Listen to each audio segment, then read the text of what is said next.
Okay, so the official COLA for 2023 was just announced, and in this video, we're going to go over exactly what that COLA is, how to calculate what your specific increase will be, and kind of some general news regarding benefits and these midterm elections coming up as well. So stick around, folks. And again, if you like this content, don't forget to subscribe and hit like. It really helps the channel out. And if you want to get free stocks, completely free money, and support my work, click on the link in the comments or the description. That's our partner, Webull. It's a stock brokerage where you can buy and sell stocks. And if you open an account and deposit just 1 penny, you're going to get free stocks valued up to $3,000 each. So go ahead and click that link and let's jump right into it, folks. So if you look on the Social Security Administration's website, this is the official.gov website, they announced the COLA increase is going to be 8.7% for 2023. So let's dive into it. Social Security and SSI benefits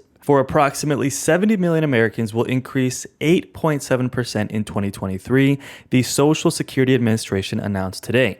On average, Social Security benefits will increase by more than $140 per month starting in January. Guys, this is why in my previous videos I was saying that the average increase is going to be $1,700 per year. So let's pull up the calculator here really quick. You should be able to see that on your screen.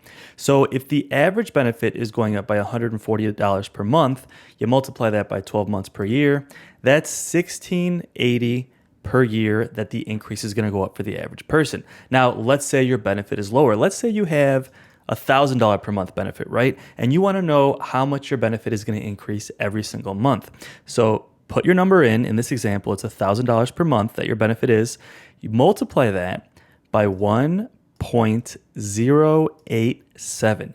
That's how you add that 8.7% increase. You take your monthly benefit, multiply it by 1.087, hit equal here, and that's $1,087 per month. So you can see exactly how much your benefit's going to go up by, right? In this example, $1,000 monthly benefit is going to become $1,087. Now, a lot of people are asking, what's going to be the impacts of Medicare? And like we talked about in my previous video, Medicare premiums are actually going to go down, and the administration put that in their announcement as well. Now, Medicare premiums are going down and Social Security benefits are going up in 2023, which will give seniors more peace of mind and a little bit more breathing room. Let me know what you guys think of that in the comments below. Now, this year's substantial Social Security COLA is the first time in over a decade that Medicare premiums are not rising and shows that we can provide more support to older Americans who count on benefits that they have earned. And that was quoted by the acting commissioner, Kilolo Kizaji, the commissioner of the Social Security Administration.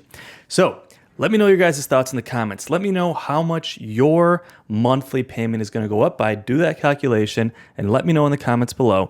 Let me know if you think it's enough, folks, because really quick, I wanted to share this video with you that, seniors, obviously this COLA is great, but we need more, right? And this clip really hit home with me. I've got a lot of people in my family who are retired, a lot of people in this community who are on benefits, right? And it just goes to show you that it's not enough, and we really need benefits to be increased more proactively, right? Now we have benefits going up by 8.7%, but we've had inflation running at 9.1% for basically the entire year. But guys, let's watch this video. It's going to show some examples of why seniors are still struggling and we need more benefits on top of this 8.7%. So let's take a look and let me know your thoughts in the comments below. People with disabilities are set to see one of the largest increases to Social Security benefits next year. It's called the cost of living adjustment, and this year Social Security benefits are set to increase by about 8.7%. This all comes as we continue to see record high inflation. The Labor Department reporting that the U.S. Producer Price Index rose at an annual pace of 8.5% in September, down from 8.7%. But the report showed prices jumped 4% month over month. But as 7 Action News reporter Whitney Burney found out, some are worried the bump in Social Security benefits still may not be enough. For Lucille Towns, There's dancing, there's exercise, there's health programs. the St. Patrick Senior Center is like a second home. But with skyrocketing inflation, it's also becoming a necessity. It's been a real challenge. Like I said, I've had to do my shopping here as opposed to going to Kroger's or to the other stores. John Moore, who's also on a fixed income, says it's sometimes meant going without. You have different things that are your necessities, food, clothing, housing and stuff like that there. All has to go into play with that. And then it becomes juggling the numbers. By this time next year, people who receive Social Security benefits are hoping to see a significant jump in their monthly pay. The Social Security office expected to announce an 8.7% cost of living adjustment. That's the largest since the 80s. But with that bump in benefits, seniors are now concerned that the cost of other things will go up too, like rent, which is often based on your income. They compare the same bundle of goods in the third quarter of one year to the third quarter of the previous year. Economics professor Yulia Truskanovsky says the increase should be noticeable for most Social Security beneficiaries.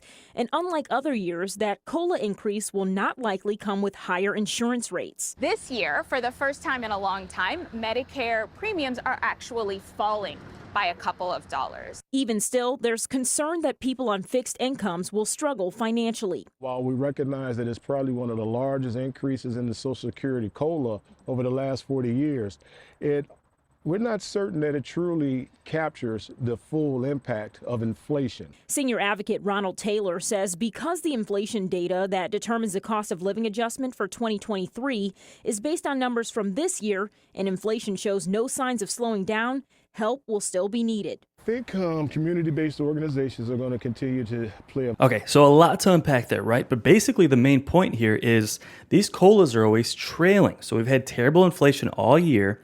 Seniors are finally getting this COLA in a couple of months, but then inflation is still high, right? So all year coming up in 2023, we're going to continue to see prices go up by most likely 8%, 7%, something like that. And you're still going to be working off this previous increase, then you're going to have to wait a whole nother year for the next increase, right?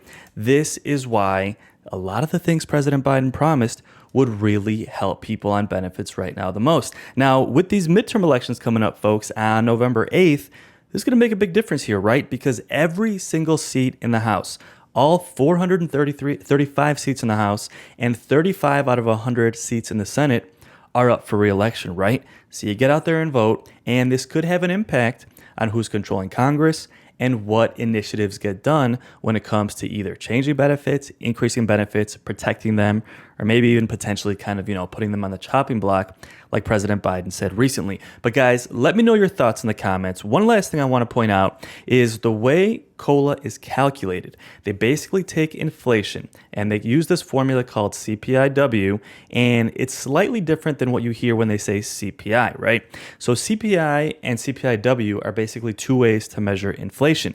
And they use July, August, and September of this year, and they use that number, and that's how they calculate COLA, right? And the numbers you're seeing coming out here for inflation, you're not going to see CPIW on the news, and that's what's calculated for COLA. What you're going to see is just plain CPI, and these numbers are different.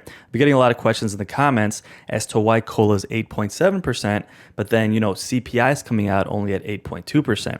And if you look on your screen, this is CPI for July, August, September. It was 8.5, 0.3, and 8.2. So then you take those three numbers, you average them out, and that's your COLA.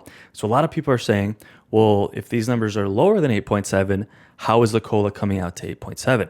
But if you scroll down here a little bit, this is CPIW. It's a slightly augmented formula than CPI, and that's what they use to calculate COLA. And really that takes more things into account like fuel and gas, which we all know have been skyrocketing this year, obviously have been a little bit down lately, but still really high overall. And CPIW for July, August, September was 9.1, 8.7, and 8.5. So you can see if you add those three numbers together, divide them by 3, that's how you get 8.7. So just to clarify there, folks, when you see CPI on the news, you see that a lot because that information comes out every month. It's not exactly how they're calculating COLA. They're using CPIW, which slightly differs from CPI. In this case, actually helps seniors because CPIW was larger than just regular CPI, if that kind of makes sense. But with that said, folks, let me know your thoughts in the comments. Let me know exactly how much your benefit is going up. And don't forget to subscribe. I will keep you posted as things develop when it comes to benefits, what's happening in the news and what's happening in the government as well. And again, if you guys want to support my work, click on that link and get your free stocks, and I'll see you on the next one.